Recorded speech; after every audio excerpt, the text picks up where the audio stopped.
Okay. Well, hello, parents. I'm Colgrath, and I run a server called Towncraft. And I just want to show you a quick demonstration of what Towncraft is all about and give you an idea of what Minecraft is all about. When players connect for the first time, they'll actually be brought to our spawn center. This actually talks a little bit about the things you're allowed to do here on Towncraft. And also want players to be aware we're a family-friendly server. I have a small child who plays. He's 8.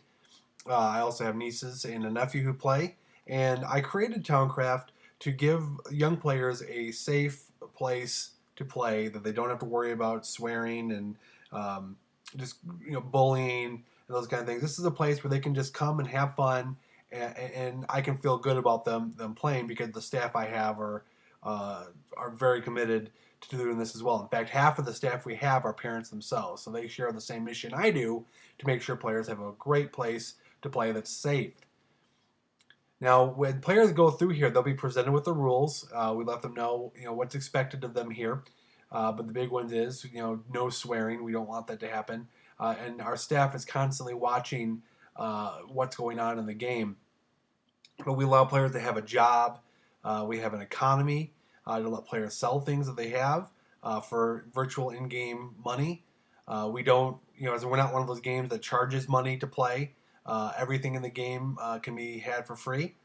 They just have to go out and earn it in the world. But we do, lay out the expectations of them for being part of our community and how they can get along with us here on Towncraft. But here's the different staff members we have, so they know who they can go for help. If they are to type /list, they can actually see the names of the staff members in red, so they know who they can get for help. One of the things that I like about this server is that every staff member is able to monitor all of the private messaging that goes on. So nothing inappropriate can happen on here. We nip it right in the bud. So again, a very safe place to play. But all the expectations are laid out for players to get them started. And once they get through this tour and read all the signs, it actually gets them to where they can actually pick a place to live and where they can start playing. We have lots of towns that are already set up for people to pick through. They have little sample towns, a little like a trade show floor, where they can see more about that town and decide if they're going to live there or not. In this case, we have Thunderville, which is a great town. This is a town that I've made with my son called Hillside City, so here's a booth for that. When you find a city you want to go to, you can right-click the button, and it takes you right to it. And there's some more rules about what that's expected of you in that town. And players are able to venture out, and these are all houses that are built by players. They can venture out into the world. Uh-oh, someone broke part of the road. We'll have to fix that later. They can venture out in their homes, and you can kind of take a peek in here what they've got going on. They have all the amenities they need to get going, a place to get to their mine, and they've got their crafting bench. And with a crafting bench, that's how we can actually do stuff here in Minecraft. We can make things, and everything's made with raw materials. Every player carries an inventory of things that they've collected through the world. So they can even collect carrots and wheat. They can make bread from the wheat. There's almost no limit to the different things you can do. But as they go through their adventure, they can find their place to live, and they can start building a house. And all they need to build a house is our blocks. And let me give myself some blocks. And I call this like virtual Legos, where you can just, oops, let's if I get to the right place to do that. There we go. And you just lay these blocks down any way you want.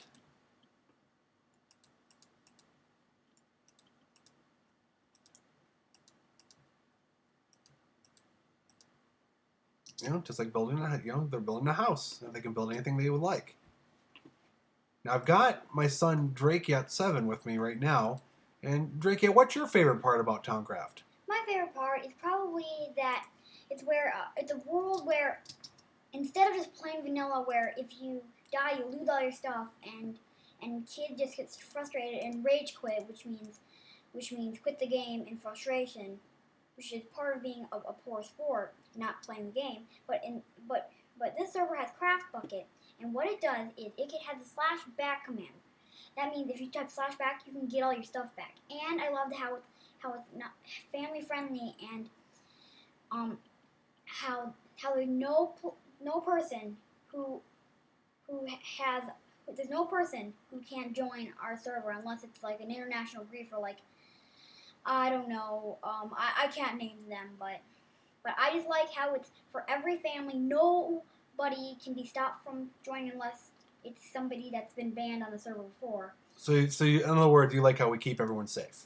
And I love the plugin and the choice of it, so it makes it fun, and it makes it helpful to everybody. And the point that you have multiverse, which keeps people from other worlds. So in case, which will probably never happen, that one world is completely taken up with houses, and like there's no biome that hasn't been accompanied by a house. There's this thing called multiverse where you can use FileZilla to go put in a new Okay, that's probably enough right there. But now you're getting into the details. But yeah, I'm glad you know that you're kept safe here, buddy, and that's what this is all about. And maybe we'll make another video another time that let you explain how all the other extra behind the scenes stuff works. But right now we're just trying to tell parents that this is a safe place people can go to play. What I was just showing is we have a fishing arena. Usually used for pig fishing. Yeah, we actually can do a game called pig fishing, where players can come to. We have a little contest. It's kind of like Hungry Hippos, exactly what it's like. There you go. Took a minute for that to load up. There you go. But yeah, a little mini fishy pole. It's where you spawn 10 mobs of any kind and try to get into there'll be 10 pigs. 4 booths, and you get $1,000 for every mob you get. Yeah, every time you catch stuff, you get a little prize money from the game cache that you can use to buy stuff in our shop. One of the things that we do here in Towncraft, and I'll show you, we'll go there now. We have something called Warp Shop, where players can go. It's kind of like a Walmart, but we call it Colmart. I'm Colgrass, so they named it after me. But you can go inside and spend your money on whatever you like.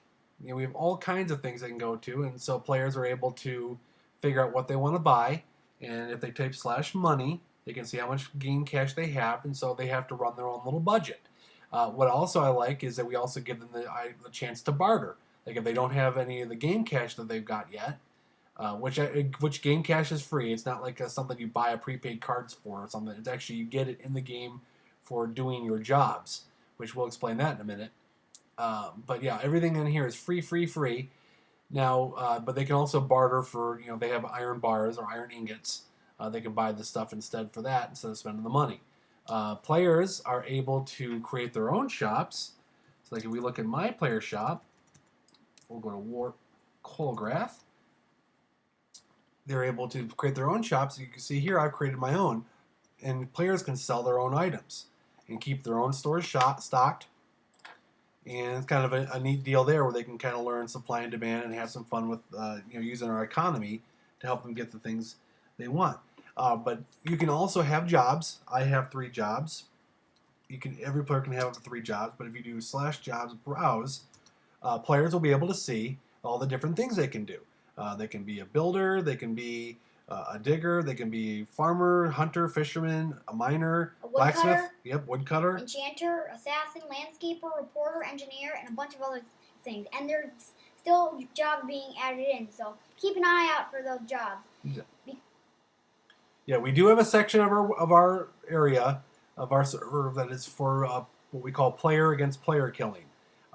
When you first come into the server, everything I've shown you, players cannot be harmed by other players. But there is a special section for those players who like to play that way. No one's forced to do it, but if they do go to Warped PvP, there's lots of signs that explain how it works and what the rules are, what's expected of you. Because one of the complaints we have, especially with younger players, is they get into this world. We'll go to it and I'll show you. Takes a moment. There we go. Now this is a world where you can be attacked. And the problem that some players have with it is that if you get attacked and you get killed, you lose all of your stuff. You die and all of your stuff comes out of your player. And whoever killed you can pick it all up. And there's some hurt feelings about that because you worked hard to get that stuff and now you've lost it. But our rule on our server is that if you lose it that way, then it's gone. That's part of that's the rule. So for those players who don't want to lose their stuff, we recommend they don't come and participate in the player versus player stuff. There's plenty to do in our regular world.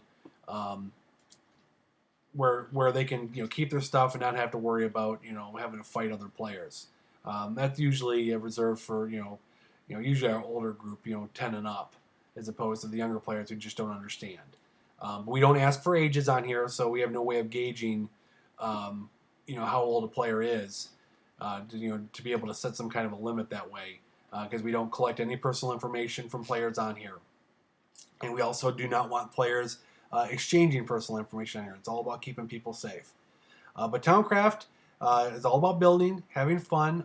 As far as violence goes on this game, like you see me running around with a sword in my hand, there's no blood, no gore on this game. Here's the worst you would ever see on here. Let's go spawn mob pig. Can I do a pig here? Oh, nope, can't do it here. Let's do it back at my house, where you're allowed to spawn things. But yeah, you can spawn mob pig. Uh-oh, there's no one to cooperate with me today. Go out to Hillside City and do it. Well, we'll go outside and do that. Oh, nope, actually he came out down here. Didn't do it up there. He came down here. I forgot, because it's a special kind of block that wouldn't let it happen there. So here's the happy little pig. This is an example of the kind of violence that there is on here. Here, turn the sound up so you can actually hear him, because it might bother some players, because it does make a little squeal noise when you hit them. A little grunt. Now this is essential. You have to kill pigs in order to get food on Towncraft. No, you don't have to do it for food. There's no reason you have to kill an animal if you don't want to, because there's wheat, and there's potatoes, and there's carrots, and there's apples. So if you want to choose to kill pigs, you can. But if you're somebody who doesn't like to kill animals, then don't do it. There's an option for everybody, right? Right. So, but that's about the worst of the violence. Sometimes you might see zombies. Let me make a zombie appear. Uh-oh. Now, where did he go? Is he in the basement? Oh, there he is. Uh-oh, he's going to hit me. Now, if he hits you, see how that's the worst of the violence there of him hitting you. No scary gore or anything. He makes like a little groan noise. I don't know if you could hear that or not. Yeah, like a little and I hit him. Yep, that's the violence. And what just dropped, that thing you just saw fly on the screen, is something called rotten flesh that players can actually eat or feed to their pets. And zombies can also drop potatoes, carrots, sometimes poison potatoes, I don't know. And also they can drop iron things, like iron tools, like iron hoes, iron swords, iron axes, iron shovels, and iron ingots. You can get treasure. Armor. You can get treasure from the monsters, absolutely. So you can get an enchanted bow from a skeleton. Okay, yep, you can. So, so that's the extent of the violence you would see on here. So it's not bad at all. No blood, no gore, that kind of thing. Also, they could have pets. They can have a pet cat, or they can have a pet dog. Like I got a pet dog right there. Here, let's make a pet cat up here. Let's see, give myself some fish. And okay, see, so you can have pets. And there could be 3 different kinds of cats: yeah, tabby, Siamese, and tuxedo. And if you right click a dog with a dye other than its color, it'll turn its color that color. So like if you're trying to fool your friend that you found a way to glitch out and glitch out so that you can tame a wolf without getting a collar on it. Mm-hmm. The thing you can do is just do it with bone meal, and then that'll turn it white, making it camouflage into the skin or the fur of the wolf. Yep, as you can tell, DrakeCat7 really loves to talk about Minecraft, so he's a lot of fun to talk to about that. What I'm going to show you now is another aspect of the game where you can breed animals. So I want you to be aware of that. All of the animals in Minecraft are gender neutral. There's no boy cows or no cat or girl cows. So there's none of that. But what happens is you can feed them whatever their favorite food is. Like in this case, cows like wheat. So give each one. See, he's got hearts on him, and he's got hearts on. Now watch what they do. They're kissing. and then out comes a little baby cow. And you can check which one is the male and which one the female. No, you can't. In this check case, the one that's No. looking at you, Colgrass, is No, the female because okay. the baby dropped out of it. Well, it's random every time. They're neutral. It can happen every time. They're the exact same. Every animal is the exact same. There's no bull. There's no anything. So that's as intense as it gets. So, and if you right-click a cow with a bucket, you can milk it, and you can milk it as many times as you want. yes, you can milk a cow. Well, you can do that right now, and this is all that happens. See, it's empty. And if you right-click, you can see it just filled with the white milk. And you can drink it, and Yep. it'll take away all the effects of like poison or potions or anything. Yep, that's it. So that's we have all kinds of stuff going on in Towncraft, but it's a very safe place to play. All of the staff, work very hard to keep the players safe. We don't allow any profanity, no swearing, no anything on here that would be harmful to kids. Like I said, my own son plays on here. I have nieces and a nephew who are all young and play, and I'm very confident in our staff and our server that I'm very confident when they play on here that it's going to be a safe and fun experience for them. But I want to share that with you. Appreciate you watching this. Hopefully this answered some of your questions about it. You can actually see in a more in-depth player guide for parents on our website, towncraft.us. That's towncraft.us. And just click for parents at the top of the site. I'm more than happy to answer any of your questions and go into more detail about what we do on Minecraft and Towncraft. Because I want you to feel good about letting your kids play on my server as well. I wouldn't have it the other way. And I'm certainly, if my kids wanted to play on a different server, I would have the same questions and want to talk to the owner as well. So I'm available for you for that. Again, this is Colgrath. Thanks for watching, and hopefully you or your kids might want to come play on Towncraft with us. Goodbye.